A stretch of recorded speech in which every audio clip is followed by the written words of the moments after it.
사랑하는 여러분, 최근 저에게 적잖은 놀람을 준 신문기사 하나를 읽었습니다. 2023년 4월 강남대학교에서 사회복지교육 세미나가 열렸는데 첫 발표자였던 교수님이 발표를 시작하면서 이런 질문을 던지셨어요. 미래에 자신이 수발을 받아야 하는 상황이라면 누가 내 기저귀를 처리해 주길 원하십니까? 이런 질문 던지셨어요. 보기도 있었는데요. 1번 배우자, 2번 자녀, 3번 요양보호사 또는 간병인, 4번 로봇 중에 선택하라는 질문이었어요. 여러분이라면 어떤 답을 선택하시겠어요? 다들 진지한 얼굴로 대답은 안 하시고, 이 질문에 무려 80%의 사람들이 사람이 아닌 로봇을 손들었다고 합니다. 사람이 아닌 로봇을요. 80%의 대답이 사람과 사람이 서로를 신뢰하며 책임지는 관계보단 아무 말 없이 주어진 프로그램대로 정해진 일만 하는 로봇을 더 원했다는 거죠.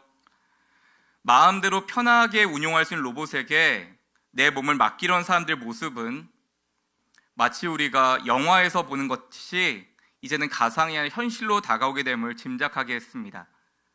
어쩌면 이런 대답은 당연한 결과일 수도 있겠죠.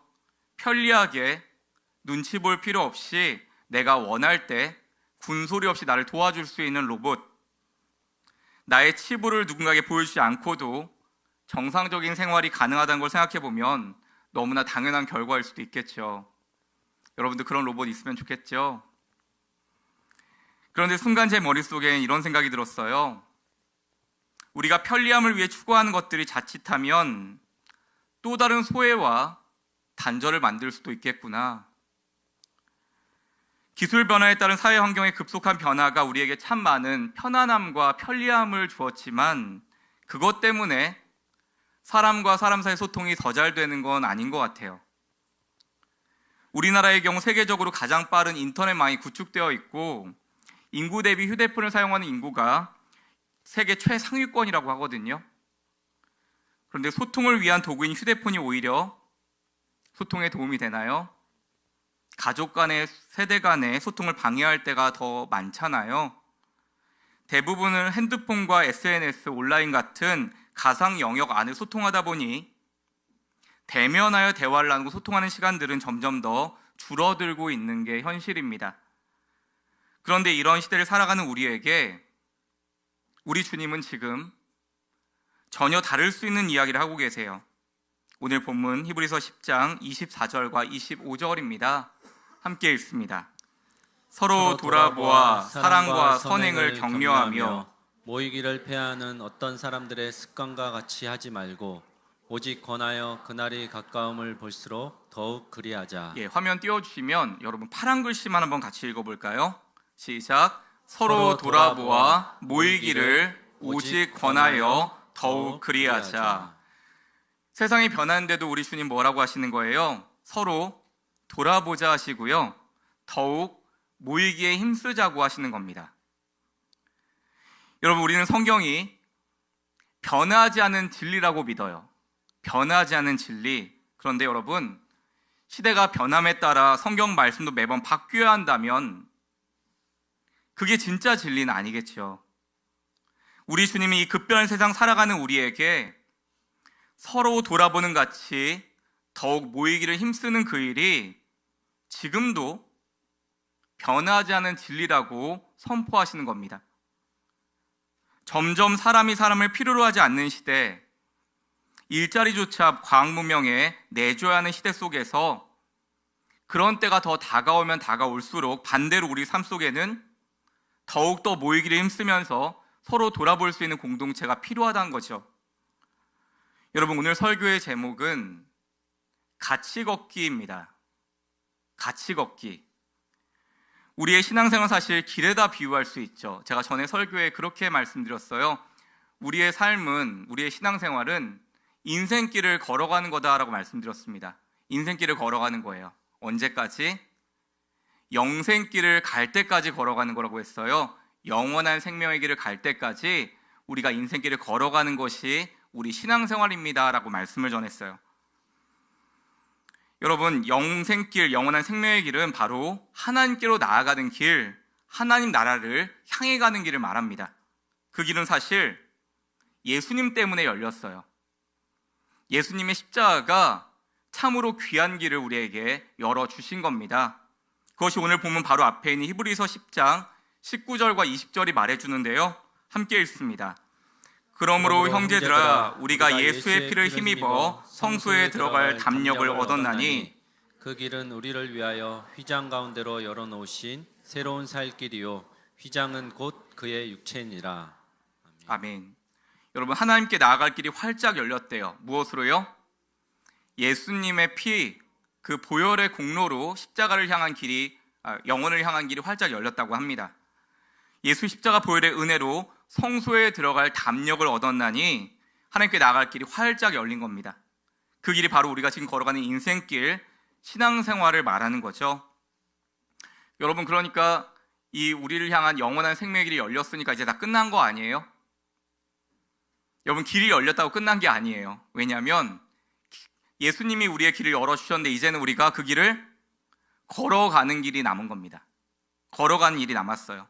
그래서 이 걸어가는 구원의 길, 신앙생활을 잘 걸어가는 것이 중요합니다. 그렇다면 주님이 영생의 길을 활짝 열어놓으셨는데 이제 우리가 걸어가기만 하면 되는데 어떻게 우리가 구체적으로 그 길을 잘 걸어갈 수 있을까요? 오늘 말씀을 통해서 하나님이 저와 여러분에게 주시는 음성을 들으시고 우리의 인생길을 영생길 갈 때까지 잘 걸어가시는 저와 여러분 되시기를 축원합니다. 오늘 본문 히브리서 10장 22절입니다. 함께 읽습니다. 우리가 마음의 뿌림을 받아 악한 양심으로부터 벗어나고 몸은 맑은 물로 씻음을 받았으니 참 마음과 온전한 믿음으로 하나님께 나아가자. 잠깐 띄워주시면요. 마음의 뿌림을 받아 악한 양심에서 벗어났대요. 무슨 뜻일까요? 예수님이 십자가 보혈로 의롭게 하시는 능력을 받았다는 거예요. 그리고 이어서 맑은 물로 씻음을 받았으니, 여러분, 맑은 물로 씻음 받았다는 것은 하나님 말씀으로 정결케 하심을 받았다는 겁니다. 예수님의 보혈과 말씀의 능력으로 우리가 씻음 받고 이제 깨끗해졌는데 정말 영생길로 나아갈 수 있는 준비가 다 되었다는 거죠. 그리고 이어지는 말씀이 뭐예요? 참 마음과 온전한 믿음으로 하나님께 나아가자. 이게 남았어요. 참 마음과 온전한 믿음으로 하나님께 나아가자. 여기서 참 마음과 온전한 믿음을 직역하면 믿음의 확신 가운데 신실한 마음이라고 합니다.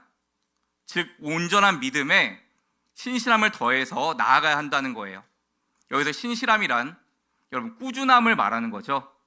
바르게 믿는 것 같아도 신실함, 꾸준함이 없다면 신실한 믿음이 아니라는 거예요. 사랑하는 여러분, 우리 등대교회에 되게 멀리서 오시는 분들이 여러분 계세요. 어디서 오실까요? 한 분은 남양주에서 오시고요.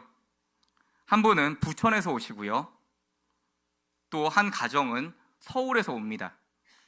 그렇게 멀리서 등록하시고 오시는 귀한 분들이 계시는데 이 멀리서 오시는 한 성도님 가정이 수요 성경 공부에 등록을 하고 오셨어요. 그리고 이 가정이 예수 믿으신 지 얼마 안 되셨는데 열심히 말씀을 읽으세요. 말씀으로는 무슨 이야기인지 잘 모르겠지만 그래도 주님 더 알기 원해서 매일매일 읽는다라고 하세요. 그래서 제가 말씀드렸어요. 수요일에 너무 귀하시다고, 그 믿음이 너무 귀하다고 말씀드렸더니 그 남자 성도님이 저에게 그러시는 거예요. 목사님, 여기 그렇게 멀지 않아요. 그러시는 거예요. 뭔데? 멀지 않다고 하시는 거예요. 그러면서 말씀하시기를, 목사님, 저희들 아직 많이 부족해요. 저희가 꾸준한지 한 3년은 지켜보셔야 돼요. 그러시더라고요. 3년이나 봐야 된다고, 지켜봐야 된다고 하시더라고요. 그래서 그 성숙한 답변에 목사님 제가 더 감동받고 도전받았어요. 여러분, 그렇습니다. 이 성도님께서 저에게 가르쳐 주셨어요. 하나님께 나아가는 사람은 자신의 상황이나 감정에 따라 변하지 말고 무엇으로요? 신실한 마음과 꾸준한 믿음으로 나아가야 하는 것입니다. 상황과 환경에 따라, 감정에 따라 우리 믿는 것이 계속 바뀐다면 그것을 신실한 믿음을 할 수는 없겠지요. 이렇게 믿음은 그 단어 자체가 신실함, 이 꾸준함을 내포하고 있는 겁니다. 그래서 온전한 믿음이란 신실하게 꾸준하게 나아갈 수 있는 힘을 말하는 거죠. 그런데 여러분, 우리가 신실하게 꾸준하게 잘 나가야 한다는 거 알겠는데 그렇게 신앙생활 꾸준하게 잘하는 게 쉬운가요? 여기 저보다 믿음의 선배님들도 많이 계시는데 쉽지 않아 하시는 겁니다. 그래서 하나님이 우리에게 공동체를 주셨어요. 미리 한 달 전 공지 드린 대로 우리 교회는 다음 주일부터 소그룹을 시작할 겁니다. 초등부는 귀한 초등부 예배로 모일 거고요. 청소년부와 청년부는 2부 예배 후에 청소년부와 청년부 모임으로, 장년부 역시 1부와 2부 예배 후에 장년부 소그룹 모임으로 모일 겁니다. 사랑하는 여러분, 소그룹이 뭐죠? 소그룹 도대체 꼭 해야 되는 건가요? 왜 하는 걸까요? 소그룹은 사실 성경 공부가 아니죠. 분방 공부도 아니죠. 수다 떠는 시간도 아니죠. 여러분, 사실 소그룹은요, 여러분의 경험한 이야기를 나누는 시간이에요. 여러분이 경험한 이야기. 무슨 이야기요? 내가 경험한 하나님을 나누는 시간을 말합니다. 내가 경험한 하나님을 나누는 시간이 소그룹이래요. 소그룹 안에서 내가 경험한 하나님을 나누고 또 다른 사람이 경험한 하나님의 이야기를 나누면서 하나님의 이야기가 풍부해지는 게 소그룹입니다. 하나님의 이야기가, 하나님이 입체적으로 보이기 시작하는 거예요. 아, 하나님 이렇게만 역사하는 줄 알았는데 저분의 이야기를 들으니까 하나님이 이렇게도 역사하시는구나. 이렇게 기도하니까 하나님이 좋아하시는 것 같았는데 저분은 저렇게도 기도를 하는구나. 여러분, 우리 하나님은 굉장히 다양한 매력의 하나님이시거든요. 하나님을 다양하게 볼 수 있는 것이 우리의 소그룹인 것입니다. 여러분, 이를 통해서 우리가 얻는 가장 큰 유익은요, 우리 하나님 여전히 일하고 계시지라는 걸 확인하는 거예요. 때때로는 하나님은 왜 내 삶 속에 일하지 않지? 하나님이 도우심에 멈춘 것 같이, 얼굴 가리는 것 같이 할 때가 있어요. 그런데 그때 이 소그룹을 통해서 다른 분의 고백을 듣는 겁니다. 하나님의 얼굴을 가리는 것 같았는데 저의 삶에 이렇게 인도해 주셨어요. 그 시간이 참 어렵고 힘들었는데 하나님이 그 시간을 통해서 이런 응답과 열매를 주시네요. 이걸 통해서 하나님을 경험하게끔 하는 겁니다. 하나님이 지금도 내 삶 속에서 일하고 계심을 말씀을 통해서 들었다면 이젠 서로의 이야기를 통해서 서로의 삶 속에서 경험한 하나님의 이야기를 듣는 거예요. 그것이 서로에겐 믿음의 길을 지치지 않고 꾸준히 나아갈 수 있게 하는 동력이 되는 것입니다. 사랑하는 여러분, 다음 주부터 시작될 우리 소그룹을 통해서 우리가 서로 경험한 하나님 나누면서 서로 힘을 얻는 은혜가 있기를 간절히 축원합니다. 이어지는 본문 23절에도 하나님께 나아가는 방법이 계속 나오고 있습니다. 함께 읽습니다. 또 약속하시는 믿으시니 우리가 믿는 도리의 소망을 움직이지 말며 굳게 잡고. 아멘. 믿는 도리의 소망을 굳게 잡아야 한다고 말하는데요. 여러분, 믿는 도리의 소망이 뭘까요? 여기서 믿는 도리의 소망이란 흔들리지 않는 하나님의 집을 말합니다. 원어로 보면 흔들리지 않는 하나님의 집을 말해요. 하나님의 나라를 말합니다. 그걸 붙잡아야 된다는 거예요. 흔들리지 않게. 우리가 흔들리는 세상 속에서 살아가기 때문에 여러분, 세상에다 소망을 두면요, 어떤 날은 소망이 있는 것 같고 어떤 날은 소망이 없는 것만 같아요. 있다가도 없는 게 소망 같아요. 흔들려요. 그래서 흔들리는 세상에 소망을 두지 말고 흔들리지 않는 하나님 나라, 그 나라에 확고한 소망을 붙들고 살아간다는 뜻이죠. 여러분, 사실 오늘 이 히브리어가 쓰여진 시대가 굉장한 박해의 시대였거든요. 여러분, 예수 믿으면 잡아 죽였습니다. 목숨 걸고 예수 믿어야 했던 시대였기 때문에 많은 사람들이 예수 믿다가 중간에 변절했어요. 나 무서워서 못 믿겠다. 예수 믿기를 포기한 사람들이 일어나는 겁니다. 나는 예수 못 믿겠다. 살고 싶다. 그래서 목숨 걸고 예수 믿어야 하는 시대였기 때문에 끝까지 주님 놓지 않도록 확고한 소망이 필요했던 것입니다. 빌립보서 3장 14절입니다. 함께 읽습니다.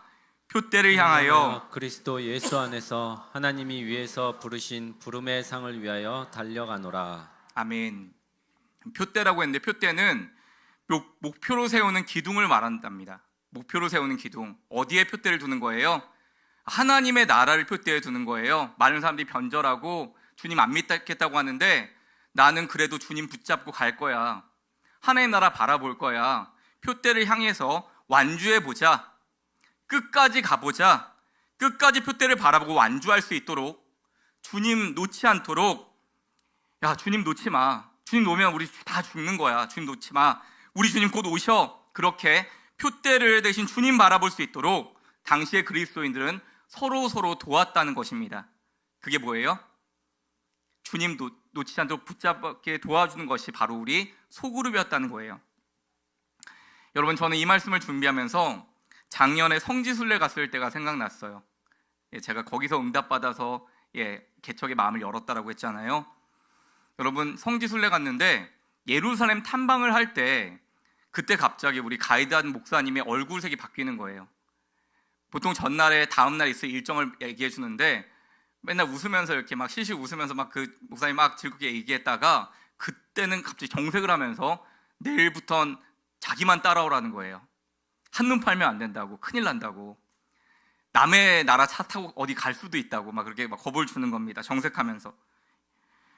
그러면서 말씀하시기를 전 세계에서 얼마나 많은 순례객들이 거기에 오는지, 팀들이 오는지 우리 깃발 가이드를 잘 따라와야 한다고 이 가이드 목사님이 끝까지 나를 보라고 하는 거예요. 다른 데 정신 팔리고 딴짓하다가 엄한 데로 가는 분이 있다고. 근데 여러분, 진짜 재밌는 일이 있었어요. 다른 팀에 있는 한국인이 우리 차에 탄 거예요. 진짜 엄한 일이 있다고 했는데 진짜 그런 일이 있더라고요. 그때부터 서로가 서로를 얼마나 긴장하며 챙기는지, 뭐만 하면 가이드 목사님 보라고 목사님 가이드 목사님 보라고 한눈 못 팔게 하고 서로가 서로 그렇게 지켜주는 거예요. 이게 뭐예요? 표대를 바라보게 하는 거죠. 그럼 제가 사실 아들들한테 약속했거든요. 예쁜 목걸이 사다 주겠다고. 근데 예루살렘 막 순례를 하는데 거기서 누가 목걸이 옆에서 딱 예쁜 목걸이 파는 거예요. 그래서 모두가 안 보는 사이에 제가 빨리 가서 그걸 사려고 갔는데 옆에서 권사님이 목사님 한눈 팔면 안 된다고 큰일 난다고, 다른 차 탄다고. 그래가지고 그거 못 샀습니다. 그렇게 팀원들이 하도 닥달해서 못 샀습니다. 그런데 그렇게 표대를 잘 바라보면서 예루살렘을 탐방했는데도 여러분, 한 분이 미아가 됐어요. 이분이 열심히 사진을 찍으셨는데 통곡의 벽이라는 거예요. 사진을 막 찍다가 보니까 혼자 거기 있었던 거죠. 저희가 인원 파악을 너무 많이 해가지고 금방 발견을 또 했어요. 그래서 일부만 남아있을 테니까 다른 분들 보고 오라고 했는데 또 안 가시는 거예요. 근데 다 같이 가야 된다고. 그래가지고 여러분, 다 같이 기다려주고 결국 찾아서 같이 한국으로 돌아왔습니다. 근데 사랑하는 여러분, 이거에 바로 소그룹의 유익 아닐까요? 확고한 소망, 표대 대신 우리 예수님만 바라볼 수 있도록, 흔들리지 않고 끝까지 완주할 수 있도록 서로 도와서 같은 곳을 바라보게 하는 것입니다. 여러분, 우리 공동체와 소그룹이 그렇게 서로 흔들리지 않도록 확고한 소망 대신 주님 붙들고 나아갈 수 있게 서로 돕는 은혜가 있기를 간절히 축원합니다. 이어지는 본문 히브리서 10장 24절입니다. 함께 읽습니다. 서로 돌아보아 사랑과 선행을 격려하며. 아멘. 여러분, 우리가 영생길을 잘 가려면 서로 사랑으로 서로 도울 것을 생각해야 한다고 합니다. 이걸 사랑의 격려라고 부르는데요, 서로 사랑으로 지지하고 붙들어주는 거예요. 여러분, 이것을 아이젠의 역할과 같다라고 할 수 있는데, 아이젠이 뭘까요? 아이젠, 사진 좀 보여주시겠어요? 여러분, 이 아이젠이란 등산할 때 얼음에 미끄러지지 않도록 등산화 밑에 더 씻는 쇠로 만든 기구를 말합니다. 스파이크라고 하죠. 그래서 그 아이젠이 달린 신발을 신고 지금 빙벽을 오르는 모습이 나와 있습니다. 옆에 보면 스파이크 가시 같은 게 있잖아요. 저게 바로 아이젠입니다. 그런데 여러분, 이 아이젠, 빙벽을 올라가는 이 아이젠과 우리 소그룹과 과연 무슨 상관이 있을까요? 여러분, 나 혼자 사랑하고 선행하는 게 아니라 소그룹 안에 다른 사람의 인생의 험하고 아픈 미끄러운 산, 그 험난한 언덕을 올라갈 때 그렇게 그 사람이 아프고 어려운 인생길을 걸어갈 때 아이젠 같은 역할을 해서 그 사람이 잘 올라갈 수 있도록 서로 도와주는 겁니다. 여러분, 그게 돕는 것은 그 사람이 하나님께 나아갈 수 있도록, 가까이 갈 수 있도록 그 사람을 받쳐주는 거예요. 저 스파이크처럼 그 사람이 떨어지지 않게 받쳐주는 거죠. 근데 놀라운 것이 있어요. 나는 그 사람을 받쳐줬는데 내가 받는 은혜는 뭐예요? 오히려 그것이 그 사람 받쳐줌을 통해서 내 삶을 지탱해주는 은혜가 되는 것입니다. 그래서 소그룹의 은혜를 경험한 사람들이 다 그렇게 고백해요. 내가 소그룹 하면서, 목장하면서 어떤 사람을 위해서 기도하고 도와줬는데 내가 그 사람 도와준 줄 알았는데 그것을 통해서 내가 하나님의 도움을 받더라. 내가 하나님의 보호를 받더라. 내가 그것을 통해서 내 믿음이 성장했다. 이런 고백이 너무너무 많습니다. 수도 없이 많아요. 여러분, 혼자 가는 것이 아니라 같이 가는 겁니다. 로마서 12장 15절입니다. 함께 읽습니다. 즐거운 자들과 함께 즐거워하고 우는 자들과 함께 울라. 여러분, 기쁜 일은 함께 즐거워하고 아픈 일 함께 울어주는 것이 진정한 사랑의 격려가 아닐까요? 이 가운데도 여러분 다 웃고 계시지만 마음속으로 울고 계신 분들이 얼마나 많은지 몰라요. 여러분, 장례가 한번 있었는데요. 교회를 개척한 지, 우리 예배 시작한 지 얼마 안 됐을 때 한 권사님 가정에 아픈 장례가 있었어요. 그 얘기를 받고 제가 마음이 철렁했습니다. 잘 위로해야 되는데 교회가 시작한 지 얼마 안 돼서 서로 잘 모르기 때문에 많은 분들이 함께하지 못하겠다. 필요한 위로가 잘 못 전달될 수 있겠다. 그리고 또 지방에서의 장례라 더 마음 전하기가 어렵겠다. 이런 마음이 들었어요. 그리고 그날 예배 때 잠깐 광고를 하고 장례 출발할 준비를 했는데요. 놀라운 일이 벌어졌어요. 광고 잠깐 했는데 너무 많은 분들이 가겠다고 신청하신 겁니다. 그래서 저희가 자르고 잘랐다니까요. 농담으로 인물 보고 잘랐다고 했는데 아니요. 귀한 마음으로 저희가 마음 잘 전하겠다 말씀드리고 저희가 출발을 했어요. 그런데 또 귀한 분들이 개별차로 또 출발해서 그 먼 곳까지 가서 조문하고 마음으로 위로하고 왔습니다. 그런데 여러분, 가서 이제 장례 조문하고 이제 함께 우리 식구들끼리 얼굴을 봤는데 한 집사님 권사님이 같이 개인차로 오셨는데 이분이 그 권사님을 어떻게 아시지? 궁금한 거예요. 그래서 물어봤어요. 어떻게 개인차로 이렇게 오셨어요? 굉장히 친하신가 봐요. 물었더니 이 권사님이 그러시는 거예요. 오늘까지 딱 3번 봤어요. 그러는 거예요. 오늘까지 딱 3번 봤어요. 근데 이 멀리까지 차로 한 대여섯 시간 운전해서 갔거든요. 이 멀리까지 어떻게 오셨어요? 왜 오셨어요? 이렇게 제가 다시 물어보니까 그러시더라고요. 우리 등대 공동체잖아요. 그러시는 거예요. 우리 등대 공동체잖아요. 같이 신앙생활 지체를 위하는 마음으로 왔어요. 그러시는 거예요. 진짜 멋지지 않아요? 여러분, 진짜 공감이란 이렇게 누군가 내 삶을 알아주는 것이라고 합니다. 그렇게 서로가 서로의 삶을 공감해주고 그 삶을 알아주고 기쁜 일은 같이 기뻐하고 아픈 일은 함께 아파해주는 자가 바로 소그룹이라는 거죠. 여러분, 세상의 소그룹과 교회의 소그룹이 다른 것이 있어요. 뭘까요? 잘 나갈 때 다릅니다. 잘 나가야 할 때가 다릅니다. 왜냐하면 여러분, 세상에서는 내가 좋은 이야기하고 내가 잘 하기 위해서 그 일을 이야기하면 시기하고 시샘하는 사람이 꼭 많이 있거든요. 그런데 여러분, 소그룹은 달라요. 왜요? 내가 그 일을 하기 위해서 기도해줘, 기도를 부탁하면 그 사람 잘 되기를 위해서 기도하는 거예요. 여러분, 근데 세상에 이런 거 없거든요. 잘 되면 배 아프지, 내가 잘 돼야지 하는데 여러분, 소그룹은 그런 겁니다. 그 사람이 잘 되기를 위해서, 그 사람의 아픔이 치유받기를 위해서 같이 기도해 주는 거예요. 세상에 이런 모임이 없거든요. 여러분, 우리 등대교회 소그룹에 이런 사랑의 격려가 가득하기를 간절히 소망합니다. 마지막으로 오늘 본문 25절입니다. 함께 읽습니다. 모이기를 패하는 어떤 사람들의 습관과 같이 하지 말고 오직 권하여 그날이 가까움을 볼수록 더욱 그리하자. 아멘. 여러분, 오늘 설교 중에 이 히브리서가 쓰여질 당시가 굉장한 박해의 시기라고 했잖아요. 예수 믿으면 죽을 수도 있는 그 시대라고 했는데 그 주님의 이름으로 모이는 게 목숨 걸고 생명 걸고 모이던 시간이었거든요. 그럼에도 오늘 말씀은 더욱 모이기를 독려하라고 하고 있어요. 왜 이렇게 독려할까요? 거기에 생명이 있기 때문에 그렇습니다. 우리가 주님의 이름으로 모일 때 거기에 믿음, 소망, 사랑의 능력이 나타나는 겁니다. 여러분, 말씀 한번 정리해 볼게요. 같이 한번 읽어볼까요? 시작.